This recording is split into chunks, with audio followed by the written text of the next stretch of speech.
ప్రభువైన యేసుక్రీస్తు నామములో మీ అందరికీ నా శుభాలు వందనాలు తెలియజేస్తూ ఉన్నాను. పిల్లరా, ఈరోజు మన ఈ యొక్క వీడియో శత్రువులు మిత్రులుగా మారతారా? అది ఎలాగూ సాధ్యం?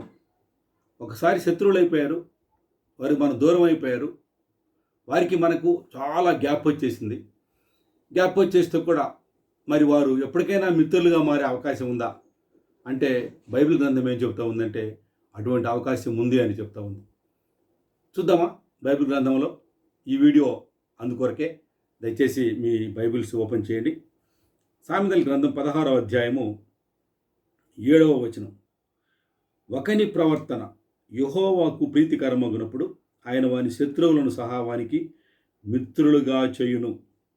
ఇక్కడ పిల్లరా, ఈ మాట మనం గమనిస్తే ఒకని ప్రవర్తన యెహోవాకు ప్రీతికరమగునప్పుడు అంటే యెహోవాకు ఇష్టముగా ఉన్నప్పుడు, దేవునికి అది ఇష్టంగా ఉంటే శత్రువులను మిత్రులుగా చేస్తాడు. శత్రువుకి ఇష్టంగా ఉంటే అని చెప్పటం లేదు, లేక మనకిష్టంగా ఉంటే అని చెప్పటంలా. మన ప్రవర్తన దేవునికి ఇష్టంగా ఉంటే శత్రువులను మనకు మిత్రులుగా, మనకు ఆప్తులుగా, మరలా కావలసిన వారిగా దేవుడు చేస్తాడు అనేది మనము చూస్తూ ఉన్నాం. ఆదికాండంలో ఈ మాట మనం చూస్తాం. ఆదికాండము 32వ అధ్యాయంలో ఆదికాండం. ఇక్కడ యాకోబు ఏశావు మనందరికీ తెలుసు. యాకోబు ఏశావు అన్నదమ్ములు. యాకోబు మోసం చేశాడు, మోసగాడు అనేది మనందరికీ తెలుసు. మోసగాడైన యాకోబు మరి వారి మామగారు లాబాను గారి దగ్గర ఆయన పెద్దవాడై వారి కుమార్తెలను వివాహం చేసుకొని మరలా దేవుని ఆజ్ఞ చొప్పున, దేవుని యొక్క వాగ్దానం చొప్పున నీ స్వదేశానికి నువ్వు వెళ్ళిపో అని చెప్పి దేవుడు చెప్పినప్పుడు మరి తిరిగి వస్తూ ఉంటాడు. ఈ వస్తూ ఉన్నప్పుడు మరి శత్రువు ఎవరు అంటే ఇక్కడ ఆయన తోటి సహోదరుడే, సొంత అన్న అయిన ఏశావు. ఏశావుని మోసం చేశాడు, చీటింగ్ చేశాడు ఏశావుని. ఆ మోసగాడు అనే పేరు యాకోబుకి వచ్చింది. ఈ యాకోబు తిరిగి మరలా ఏదోము ప్రాంతం అనగా ఏశావు అక్కడ రూలింగ్ చేస్తూ ఉన్నాడు, అక్కడ అధికారిగా ఉన్నాడు ఆయన. ఆ ప్రాంతం అంతా కూడా ఆయన అండర్లో ఉంది. సో ఆ ప్రదేశానికి మరలా తిరిగి వస్తూ ఉన్నాడు ఈ యాకోబు. ఈ తిరిగి వస్తూ ఉన్నప్పుడు అతను ఏదో ఆయనకి ఇవ్వాలి, ఏదో చేయాలి అనుకొని తిరిగి వస్తూ ఉన్నాడు. ఆయనకి కానుకలుగా కొన్నిద్దాం, బహుమతులుగా కొన్నిద్దాం, ఈ విధంగా చేసుకుంటూ వస్తూ ఉన్నాడు.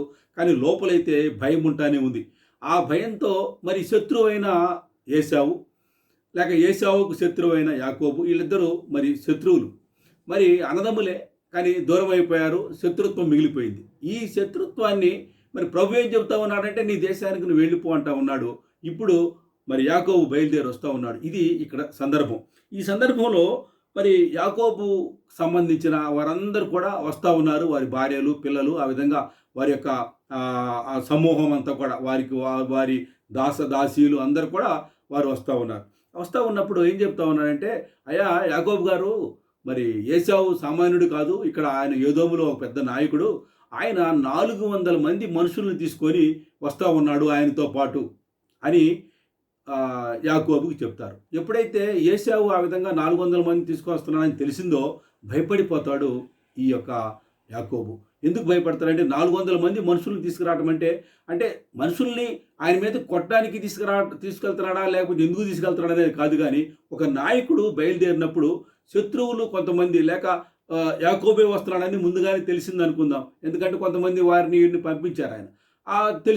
తెలిసినప్పుడు అంతమంది వస్తున్నప్పుడు ఒకవేళ ఈయన మీద అటాక్ చేస్తే, ఎవరి మీద? ఏశావు మీద అటాక్ చేస్తే ఎందుకంటే శత్రువులు, అన్నదమ్ములే కానీ శత్రువులు. ఒక అటాక్ చేస్తే ఎలా ఉంటుంది? అందుకని కొంతమంది బారబలంతో ఈయన కూడా, ఏశావు కూడా వెళ్తూ ఉన్నాడు. 400 మంది వస్తూ ఉన్నారని తెలియగానే వెంటనే యాకోబు చేసిన పని ఏంటంటే దేవునికి ప్రార్థన చేశాడు. ఇది ఒక గొప్ప ఆశ్చర్యకరమైన సంగతి.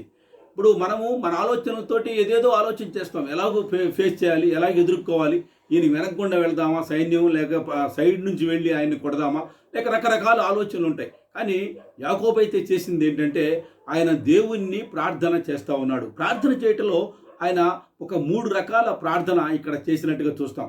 అంటే రెండు విషయాలేమో వాగ్దానంతో కూడిన ప్రార్థన, ఒక విషయం ఏంటంటే భయంతో కూడిన ప్రార్థన. ఈ మనం చూస్తే 9వ వచనంలో 32వ అధ్యాయం ఆదికాండము 9వ వచనం చూసినప్పుడు, అప్పుడు యాకోబు, నా తండ్రి అయిన అబ్రహాము దేవా, నా తండ్రి అయిన ఇస్సాకు దేవా, నీ దేశమునకు నీ బంధువుల యొద్దకు తిరిగి వెళ్ళుము, నీకు మేలు చేసేదని నాతో చెప్పిన యెహోవా. ప్రార్థన చేయటంలోనే ఎలాగ చేస్తా ఉన్నాడంటే, ఆయన ఒక వాగ్దానం నువ్వు ఇచ్చావు కదా అని వాగ్దానం ఎత్తిపట్టి ప్రార్థన చేస్తూ ఉన్నాడు. దేవుడు వాగ్దానం ఇచ్చాడు యాకోబుకి, నువ్వు వెళ్ళమన్నాడు, మరి నువ్వు వెళ్ళమన్నావు కదా నాయన, వెళితే నీకు మేలు చేస్తానన్నావు కదా దేవా, మరి ఇదేంటి నాకు ఆయన 400 మందితో వస్తున్నాడు, మరి నేను చనిపోతానేమో కదా, నన్ను చంపేస్తారేమో కదా అన్న ఉద్దేశంతో ఆయన ప్రార్థన మొదలు పెట్టడమే ఎలాగ మొదలు పెడుతున్నాడంటే, నన్ను ఆ దేశానికి నువ్వు వెళ్ళు, నీకు మేలు చేస్తానన్నావు కదా అని మొదలు పెడతా ఉన్నాడు. అది మొదటి మాటగా చూస్తే. రెండవ మాటగా చూస్తే, నా సహోదరుడైన యోసేపు చేతి నుండి దయచేసి నన్ను తప్పించుము, అతడు వచ్చి పిల్లలతో తల్లిని నన్ను చంపునేమో అని అతనికి భయపడుచున్నాను అనేది రెండో మాట. భయము అక్కడ వ్యక్తం చేస్తూ ఉన్నాడు. ఎందుకు ఈ మాట నీకు గుర్తు చేస్తున్నాను దేవా అంటే, నువ్వేమో నన్ను పొమ్మన్నావు, మేలు చేస్తానన్నావు, కానీ నాకైతే భయం పడుతుంది. ఎందుకంటే తల్లిని పిల్లని నన్ను అందరినీ కూడా మమ్మల్ని చంపేస్తాడేమో అని నాకు భయం వేస్తూ ఉంది ఏసావు గురించి. ఎందుకంటే తప్పు చేసి ఉన్న యాకోబు కాబట్టి ఆ భయం సహజంగా ఉంటుంది. నన్ను చంపేస్తాడేమో అని భయపడుతున్నట్టుగా ఇక్కడ మనం చూస్తాం. మళ్ళీ మూడో మాటగా ఏం చేస్తూ ఉన్నాడంటే, నీవు అంటే దేవునికి చెప్తా ఉన్నాడు, నేను నీకు తోడై నిశ్చయముగా మేలు చేయుచు విస్తారమగుట వలన లెక్కింపలేని సముద్రపు ఇసుక వలె నీ సంతానము విస్తరింపచేయుదురని సెలవిచ్చితివే అనను. అంటే నీకు పిల్లల తరాలు పుడతారు, పిల్లలు నీకు కలుగుతారు, ఇసుక వలె నీ పిల్లలు అవుతారు, విస్తారంగా నీకు పిల్లల్ని ఇస్తానని చెప్పావు కదా దేవా, మరి ఆయన వచ్చి చంపేస్తే నాకు ఎక్కడ పిల్లలు, ఇంకా నాకు ఎక్కడ 400 మందితో వచ్చి నన్ను చంపేస్తే ఏమైపోతాను నేను, ఇక విస్తారమైన పిల్లలు నాకు ఎక్కడి నుంచి వస్తారు, తల్లిని పిల్లని అందరినీ పిల్లల్ని చంపేస్తాడు కదా అని ఈ లెక్కన ప్రార్థన చేస్తా ఉన్న యాకోబును మనం ఇక్కడ చూస్తాం. ఈ యాకోబు ప్రార్థన దేవునికి అది ఇంపుగా ప్రీతికరముగా ఉంది. అదే మనం మొట్టమొదటి చదువుకున్న సామెతల గ్రంథంలో 16వ అధ్యాయం 7వ వచనం చూసాం కదా. ఒకని ప్రవర్తన యెహోవాకు ప్రీతికరమగునప్పుడు ఆయన వాని శత్రువులను సహా వానికి మిత్రులుగా చేయును. యెహోవాకు ప్రీతికరమైన ప్రార్థన ఎలాగో ప్రీతికరం అంటే, మొదట ఆయన చెప్పిన వాగ్దానాలు చెప్తూ ఆయన తర్వాత ఏమి కావాలో అది చెప్తా ఉన్నాడు. అయ్యా నువ్వు వాగ్దానం ఏమో ఇట్లా చెప్పావు కదా, నాకేమో మరి చంపేస్తాడేమో, ఈ భయంతో కూడిన ప్రార్థన. అదే సమయంలో ఆయన చెప్పిన వాగ్దానమును ఎత్తిపట్టి ప్రార్థన చేస్తూ ఉన్నాడు. అంత మాత్రమే కాదు, మనము ఆదికాండంలో మనం చూస్తే 32వ అధ్యాయంలో ఇక్కడ ఆదికాండం 32వ అధ్యాయంలో మనం గమనించినప్పుడు 28వ వచనం గమనిస్తే, ప్రియులారా, నీవు దేవునితోనూ మనుషులతోనూ పోరాడి గెలిచితివి గనుక ఇక మీదట నీ పేరు ఇశ్రాయేలే కానీ యాకోబు అనబడదు అని చెప్పాను. ఇక్కడ మోసగారి అయిన యాకోబు ఇశ్రాయేలుగా మారిపోయాడు. అంతకుముందు మోసగాడు, యాకోబు అంటే మోసగాడి పేరు ఎప్పుడైతే ప్రభు దగ్గర ఈ ప్రార్థన చేసి ఆ రాత్రంతా ఆయన కనిపెట్టాడో, ఇక్కడ రాత్రంతా కనిపెట్టినట్టుగా చూస్తాం. రాత్రంతా పెనుగులాడాడు ఒక దూతతో అనేది మనం ఇక్కడ చూస్తాం. మరి అది ఆ పెనుగులాట ఏదైతే ఉందో, అది ఆ పెనుగులాట ఆ లాస్ట్లో ఏం జరిగింది, పెనుగులాట అయిపోయిన తర్వాత అంటే, ఆయన నీ పేరు ఏంటని అడిగినప్పుడు నా పేరు యాకోబు అంటే, ఇక నుంచి నీ పేరు యాకోబు కాదు ఇశ్రాయేలు అని చెప్తాడు.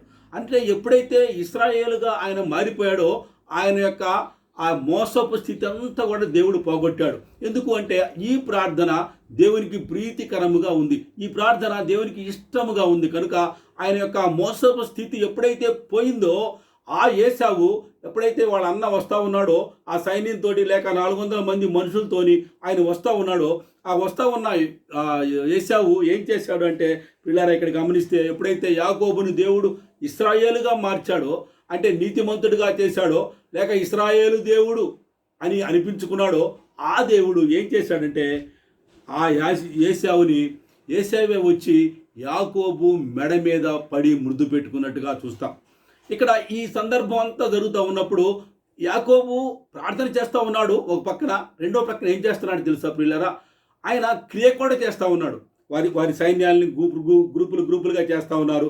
మీరు ముందు పొండి, ఇదిగో ఈ గొర్రెలు లేకపోతే ఈ పశువులు ఇవన్నీ కూడా నీకు మరి నీ సేవకుడైన యాకోబు పంపిస్తున్నాడని ఏసావుకి మీరు చెప్పండి అంటే ఒక పక్క క్రియ చేస్తూ ఉన్నాడు, ఒక పక్క ప్రార్థన చేస్తూ ఉన్నాడు, ఒక పక్క నైట్ అంతా పెనుగులాడుతూ ఉన్నాడు. వారి యొక్క సైన్యము లేక వారి యొక్క మనుషులు చేయాల్సిన పని వారు చేస్తూ ఉన్నారు. అంటే ఏసావుని ఏ విధంగా అయినా ఎదుర్కొని ఆయన కన్విన్స్ చేయాలన్న ఒక ఆలోచన కలిగిన వాడు. అలాగే ఆయన్ను మిత్రునిగా చేసుకోవాలి, ఆయన శత్రువే మిత్రునిగా చేసుకోవాలని ఆలోచన కలిగిన వాడుగా ఉన్న యాకోబు ప్రార్థన చేస్తున్నాడు, క్రియ చేస్తూ ఉన్నాడు. క్రియలేని విశ్వాసము మృతము అని యాకోబు పత్రికలో ఉంటుంది కదా, ఆ విధంగా ఆయన క్రియ చేస్తూ ఉన్నాడు, ప్రార్థన చేస్తూ ఉన్నాడు. అది ప్రభువుకి ప్రీతికరముగా ఉంది, అది దేవునికి చాలా ఇష్టముగా ఉంది. కనుక ఈ యొక్క శత్రువైన ఏసావు లేక అన్న అయిన ఏసావు మెడ మీద పడి ఆయన్ని ముద్దు పెట్టుకున్నట్టుగా మనం చూస్తూ ఉన్నాం పిల్లరా. ఈ విషయం మనం గమనించినప్పుడు మనకు శత్రువులు చాలామంది ఉంటారు. ఈ శత్రువులు మిత్రులుగా ఎలాగో అవుతారు మనకు, అంటే మన సొంత వారిగా మనకు ఏ విధంగా వారు అవుతారు అనే మాట చూస్తే మత్తయి సువార్తలో ఒక మాట చూద్దాం. మత్తయి సువార్త 5వ అధ్యాయము 44వ వచనం మనం గమనిస్తే పిల్లరా, ఇక్కడ మత్తయి సువార్త 5వ అధ్యాయము 44వ వచనంలో మనం చూద్దాం. నేను మీతో చెప్పినదేమనగా, మీరు పరలోకమందున్న మీ తండ్రికి కుమారులై ఉండునట్లు మీ శత్రువులను ప్రేమించుడి, మిమ్మును హింసించు వారి కొరకు ప్రార్థన చేయుడి. ఇది ప్రియులారా మనం చేయవలసిన పని. ఎవరైతే మన శత్రువుగా ఉన్నారో, ఎవరైతే మనల్ని హింసించారో వారి కొరకు మనం ప్రార్థన చేస్తే మనం ఏమైపోతాం? దేవుని కుమారులం అయిపోతాం. యాకోబు దేవుని కుమారుడిగా తీర్చబడ్డాడు, ఇశ్రాయేలుగా అయిపోయాడు. ఎప్పుడైతే ఇశ్రాయేలుగా మారిపోయాడో శత్రువైన అన్న ఆయన మెడ మీద పడి ముద్దు పెట్టుకొని కన్నీరు విడిచను అనే మాట మనం అక్కడ చూస్తాం. మన దైనందిన జీవితంలో మనకు ఎవరైతే కానివారు ఉన్నారో, పగస్తులు ఉన్నారో, లేక శత్రువులు ఉన్నారో, లేక మనమంటే విరోధ భావములు గలవారు ఉన్నారో వారి కొరకు మనం ప్రార్థన చేసేటప్పుడు ఎలాగూ ప్రార్థన చేయాలట. ఇక్కడ ఏమంటున్నాడు? ఈ ప్రార్థన ఎలాగూ చేయాలంటున్నాడు. 5వ అధ్యాయం 44వ వచనంలో ఏమంటున్నాడు? నేను మీతో చెప్పినదేమనగా, మీరు పరలోకమందున్న మీ తండ్రికి కుమారులై ఉండునట్లు మీ శత్రువులను ప్రేమించుడి, మిమ్మల్ని హింసించు వారి కొరకు ప్రార్థన చేయుడి. శత్రువులనేమో ప్రేమించాలట. ఎవరైతే మన కానివారు ఉన్నారో వారిని ప్రేమించాలి, కానీ వారి కొరకు ప్రార్థన చేయండి అని ఇక్కడ దేవుడు మనకు చెప్తా ఉన్నాడు. ఈ విధమైన ప్రార్థన చేసినప్పుడు మన శత్రువులు ఎవరైతే ఉన్నారో వారు మనకి మిత్రులుగా అయిపోతారు. యాకోబుకు ఏ విధంగా ఏసావు మిత్రుడైపోయాడో మనకు కూడా మన యొక్క శత్రువులు లేక మనకు కానివారు లేక మనమంటే ఇష్టపడని వారు ఎవరైతే ఉన్నారో వారి గురించి మనం ప్రార్థన చేసినప్పుడు వారిని మనం క్షమించుకుంటూ ప్రార్థన చేస్తే, లేక మన దోషం ఉంటే మనం ఒప్పుకుంటూ ప్రార్థన చేస్తే, అక్కడ కూడా మనం ఏం చూసాం? ఆ ప్రార్థన యెహోవాకు ప్రీతికరముగా ఉండాలి. అప్పుడు శత్రువులను మిత్రులుగా మారుస్తాడు. అంటే మనం చేసే ప్రార్థన కూడా ఆయనకి ఇష్టంగా ఉండాలి. అదే సమయంలో క్రియ కూడా చేయాలి, ప్రయత్నాలు చేస్తూ ఉండాలి, అలాగే ప్రార్థన కూడా చేయాలి. ఈ క్రియ లేని విశ్వాసము మృతము అనేది మనం యాకోబు పత్రికలో చూస్తాం కదా. కాబట్టి క్రియ చేస్తూ ఉండాలి, ప్రార్థన చేస్తూ ఉండాలి. దేవుడు తప్పక మన శత్రువులను మనకు దగ్గరి వారిగా మిత్రులుగా చేస్తానని దేవుడు ఆ యొక్క వాగ్దానం చేస్తూ ఉన్నాడు. కనుక మనం అటువంటి ప్రార్థన చేసి దేవుడి చేత మనము ఆశీర్వాదింపబడదాం. దేవుడి మాటలు మన కొరకై దీవించునుగాక. మీ అందరికీ నా వందనాలు తెలియజేస్తూ ఉన్నాం. మీకు ఈ వీడియో నచ్చినట్లయితే ఈ వీడియో మీరు సబ్స్క్రైబ్ చేసుకోండి, లైక్ చేయండి, మీ మిత్రులకు మీ గ్రూపుల్లో ఈ వీడియోను షేర్ చేయండి. అందరికీ మరొకసారి వందనాలు తెలియజేస్తాను.